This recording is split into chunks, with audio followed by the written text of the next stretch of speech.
Hello, my dears. I have two guest stars with me. Woo! Okay, anyways, I'm thinking that this is going to be a little bit of a longer video, and we're just going to have a conversation about life and love, and yeah. Okay, Miss Lucy, I actually do have a question because this is a little bit personal. I'm gonna be open. Lately, I have been in a space where I have been like, it's talking about relationships. I don't know if that's corny or like played out, but that's what my topic is about. I'm gonna ask you. It's my whole channel. Okay. Lately, like I've really been in a space where. What's your opinion on like not finding the one, but like so? Let me basically in the past. I feel like right now I'm at a space where I'm truly like I might stop like looking for like girls or whatever, and really just do me, but then be open to like the one, because I really feel like for me personally at least, because I'm a unique weird guy, so like I feel like a girl who really is for me like that is gonna be equally like pretty unique and weird herself, and I don't think a lot of girls are like that. So what's your like belief, quote unquote, on like the one? You think there is like a one for people? You know what I mean? Wow, there's actually a lot of things that I want to talk about with your statements. I wish I wrote them down, but firstly, in terms of like you being unique and weird and hoping to find someone similar to that, I'd say be a little bit careful with those like statements, because it can isolate you and start to view people as like candidates. Mm-hmm. And that's really hard to find love when like you're searching, when you're giving job interviews. Yeah, I know what you mean. Yeah, that's true. So I'd say like, and also you are unique, but I wouldn't say that you're weird. And weird is such a vague word. Like there's so many more the English language is beautiful. We have so many words to describe so many different things, and weird I think is overrated. I think it's a very overrated, overplayed word, and I would call you more than just weird. I would call you a gentleman, a southern gentleman. Really sweet. Yeah, I would say that you're hospitable, and there's just so many other words that I would describe you other than just weird, but you are unique, and that's also vague as well. But anyways, and also with your statement of I'm gonna do me, oh, that's so important. I think that's so important to just find out like the rhythm of our own drum, as corny as that sounds. Like find the rhythm as to like who you are and what the music sounds like on your own, and then when you hear like someone else as a song and you love the way how they sound, and now it's like DJing. Can y'all mix? Do y'all have the same BPM? Do y'all come from the same genre? And if y'all come from different genres, is it compatible? So I think it is important. Right now you're figuring out what your song sounds like. In terms of finding the one, I'm still figuring that out myself.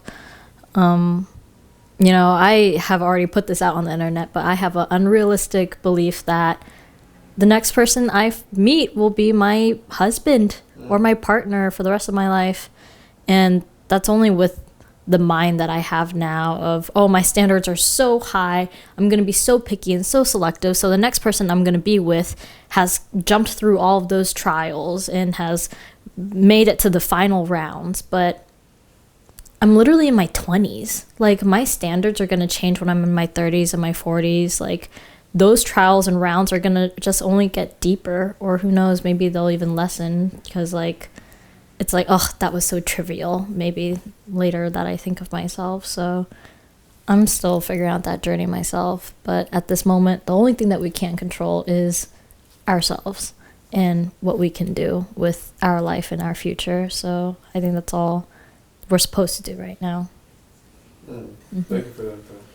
No, thank you for sharing. I agree with a lot of stuff you said, actually. And then, like the genre thing, I think that's like a perfect way to put it. Like trying to find, I know my genre, but like I'm like I don't know if a lot of people Well, like you said, I shouldn't look at people as candidates. Like, look at people like, if you fit in my genre, because it should be something where you just feel it out.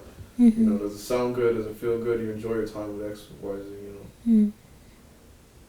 Yeah, I think it's really easy for us to try to figure out what our types are. But my favorite love that I've ever had in my love career, he was so far from what my normal type was. And I think because he was so different, or the reason why he was my favorite love is because he was so different that I was just constantly learning who he was. I was constantly experiencing something new with him versus fitting into this type. It seemed as if I already had to figure it out. And yeah, with that love, like, it truly opened me up to so much like curiosity that I was like so infatuated with learning like what his childhood looked like, because I think very visually, like I see things in pictures and videos, so then whenever someone tells me a memory, I genuinely see it. And I was like, oh my gosh, this is such a cool movie. Like, I'm watching a movie right now. And yeah, his movie was so far out of the realm of my imagination that he was my favorite love, and he was the farthest away from my typical type. So yeah, I'd say kind of stray away from sticking with the genres you think will be good for you. You haven't experienced every single person on the planet, and it's easy for me to say all of this and not like implement it towards myself. But similar to how we have like friends in toxic relationships, we can give all the great advice, but we're not that person in that toxic relationship, like shackled by this love or binded by this connection. And you know, love is a beautiful, beautiful thing, but it can have its downs and its dark sides if you don't have like the proper support system to kind of help you open your eyes. Yes.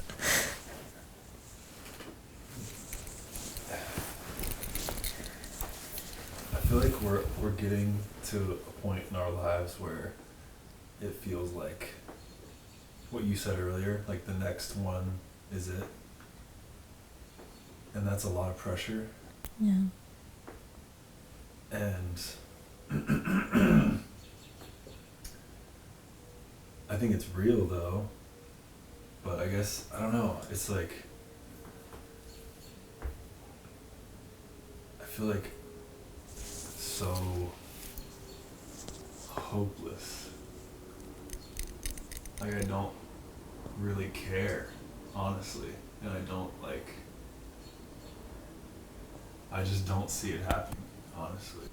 What do you mean by you say you don't care? Like, I don't want to, like, cause like, I think what you said before, like, your favorite love, you said, it was like a movie you've never seen before. And I just feel like it's very easy. It feels like, and maybe it's just where I'm at in my life, but it just feels like nothing is new anymore. Like, and not in like, not even, like, and I'm not even trying to like diss anyone. I'm not saying like, oh, I'm not trying to say I'm special or anything. Yeah, it's just superior like, in any way. I'm the same way. I feel like Yeah. there's plenty of people that come into my life and see me and they're like, I've seen this before, and they're right. Interesting. So, I don't know. I'm just like, is there a sacrifice you think you have to give up, or like, is there? I don't know. I just feel like I don't even know if hopeless is the right word. I'm just like, I don't see it. I don't see it happening. That's not really a question. But What don't you see happening? like happiness with a partner. Oh. Like true, like same page. Oh. Like, this is crazy to say, but like Yeah. strong family. Like I just don't. It's just starting to fade for me. Yeah. Like, Yeah. I'm just like, I don't. I understand now what you mean by hopelessness, like you're losing hope. Yeah, and like. It's almost like, I think you're right, it probably is just me losing hope, but it almost feels like I'm just realizing like it doesn't exist for me. Well, what for you? For me or for Do you like, think it exists for others? for sure, Oh. definitely. But like I think that's why I brought up like the age and the point we're at in our lives where it's like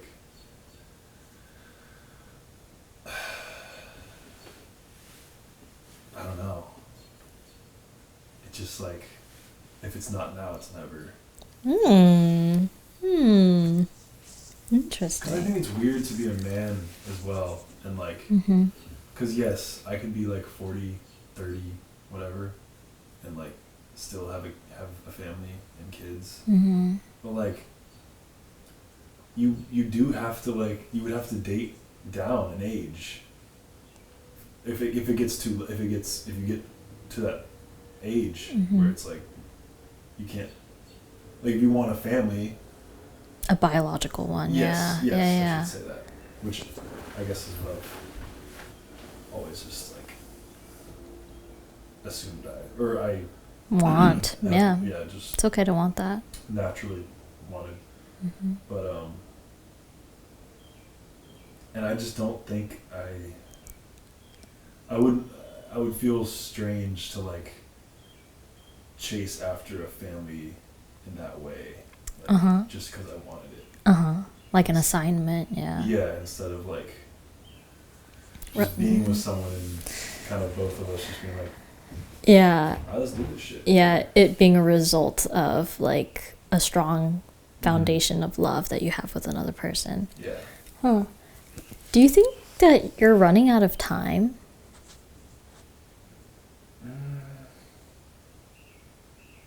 Yeah, but not like. I've never. Yes, but I don't think about it like romantically. Oh. Like I don't associate, and maybe I'm doing it without thinking about it, but I don't think about it like. Like I feel like I'm running out of. Like I feel like my youth is running out. I feel like the chance to be young and free is slowly fading and coming to an end. But I don't think that determines like what can happen in my love life or relationships. Mm. But I don't know. I see.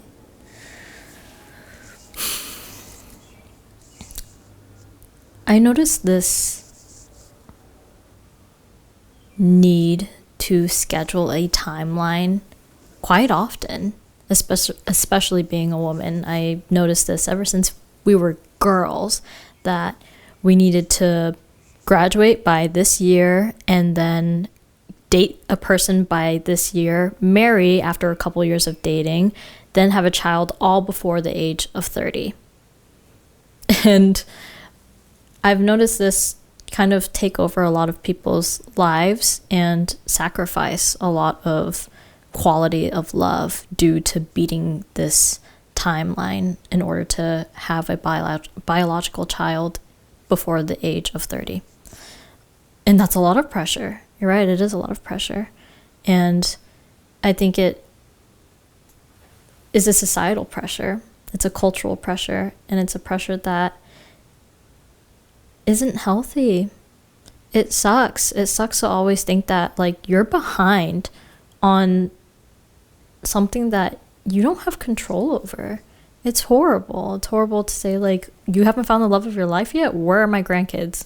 Whether like this pressure is coming from your parents or just like society or even within your cultural beliefs, with like this idea of running out of time.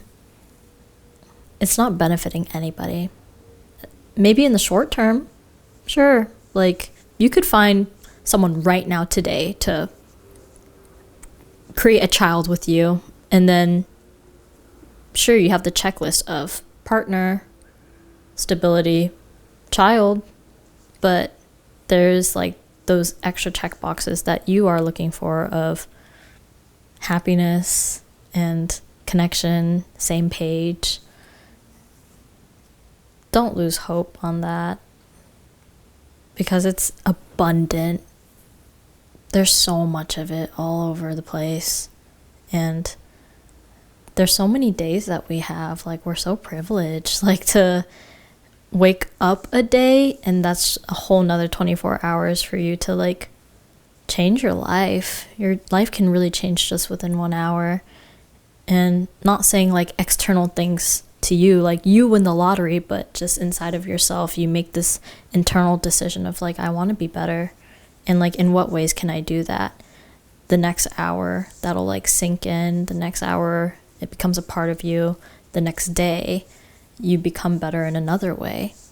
And then little by little, you're becoming a good person, and you will attract another person that is on that wavelength as you, on that same page as you. What's crazy is that they were on the same page as you before you even met them. I say don't lose hope. Just continue having hope within yourself, and your partner will find you. Y'all will find each other.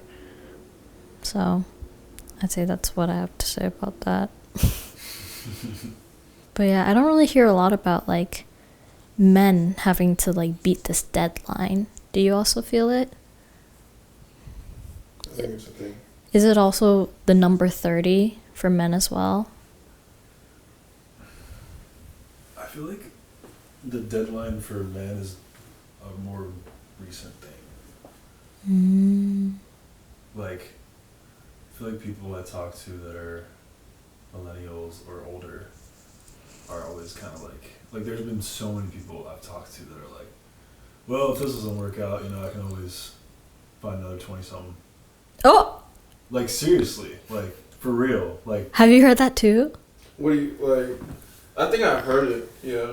Like, yeah. Whoa. Like, it's just that mentality is like, you can always find someone at a ripe age to procreate. Mm-hmm.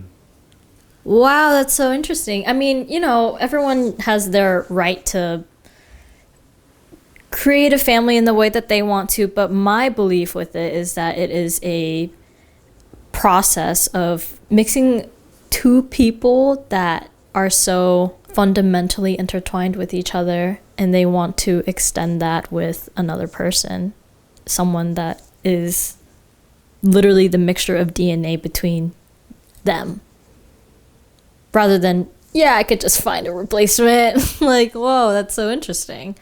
I forget that there are some mindsets that aren't as romantic and more so logical.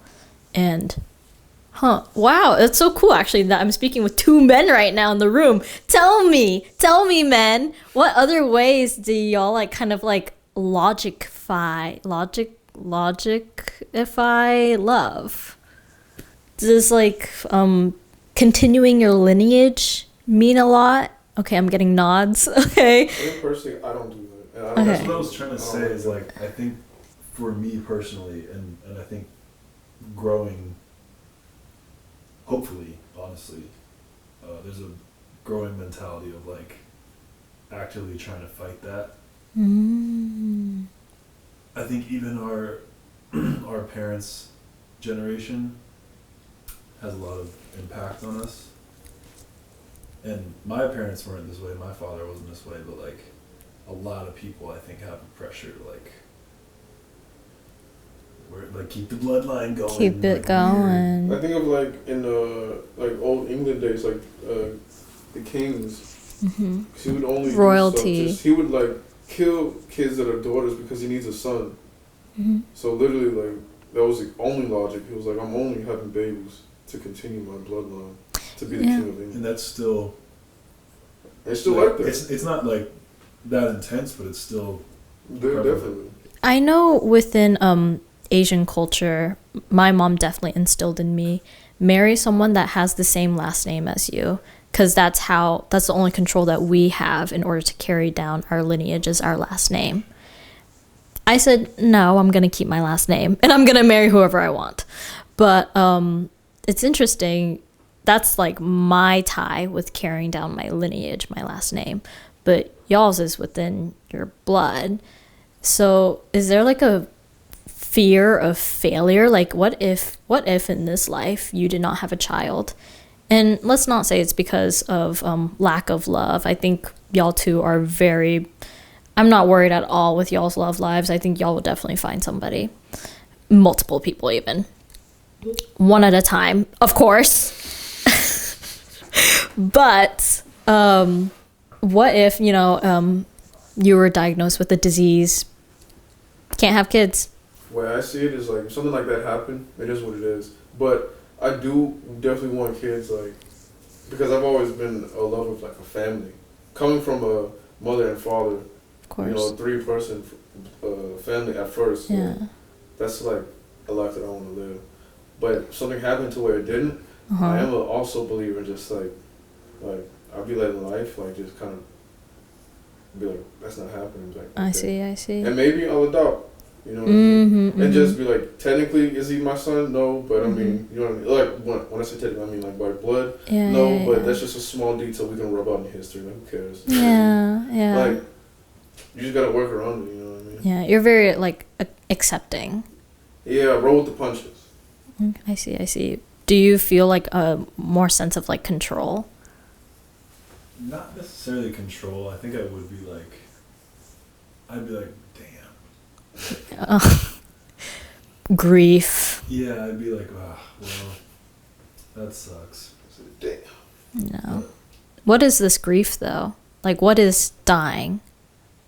What idea or goal of yours is dying?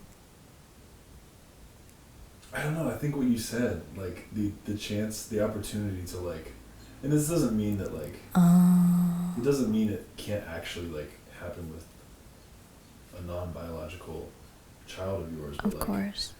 Literally mixing DNA with somebody is just so interesting to me. Yeah. Like, and that sounds kind of crazy to say, but. No, I mean, guys, I'll say it. If I received a diagnosis that I could not procreate, if I could not become pregnant, or if I could not give birth, a huge grief, a huge mourning period would happen because I will not be a mom. Yeah, I feel like women is really hard. Like, I have a couple friends who had miscarriages, and like, it made them like into Christians straight up because it was so like. I would be devastated, honestly. I would grieve, and I assume for men there would be the idea that like you couldn't be a father. Obviously, we're talking outside of the situation of adoption. I would be really devastated at the fact that I couldn't have this child and then see parts of them or parts of myself that shine through their personality, and parts of the person that I love most dearly in the world also shine through them as well. And the in-betweens of their personality that is truly just them. And I can't wait. I honestly can't wait for the day that I talk about it with my spouse of like, oh, she gets that from you. She has your hair, or like she has my eyes. Like, just talking about the observations that we see of our creation. We created her or him or them. But we created them, and like I long for that. I heavily long for that memory that has not existed yet, for me to just be like laying in bed with my significant other and just talking about the observations, things that we notice within our baby. It's just like, I can't wait to see what they become and how we can guide them into being good. So yeah, a huge part of me would die. Like a huge dream would be crushed if I received a diagnosis. It's like, okay, that can't happen. I would accept it. I guess I experienced both sides of y'all's experience of, or I would experience both sides of y'all's statements of I would be crushed, but I would roll with the punches of like, okay, it wasn't in the cards for me then. But yeah, babies are awesome, but also babies are expensive. So expensive. I do think that you should have a child when you are financially stable, not just when you're ready. Oh, I'm ready. No, we gotta look at the numbers. We gotta look at the house. I've always felt like if I thought I found the one for me, I wouldn't care when I have a kid, because it's like, if she's, for me, not the nods. For me, like my real one, like my one quote unquote is gonna be like down to like do whatever for like the betterment of us. So I would not be afraid to have a baby like at any moment, because I just know that like I would have faith that it would work out, like, because the real one's gonna stay with me and like do what we gotta do to like better all of us, or 3 of us, or however many of us. So I know I'm not just gonna not have a baby. Ed, cut this out, Lucy. Oh, use sorry, I forgot this for YouTube. No, for real. No, for real. I don't even think I can keep.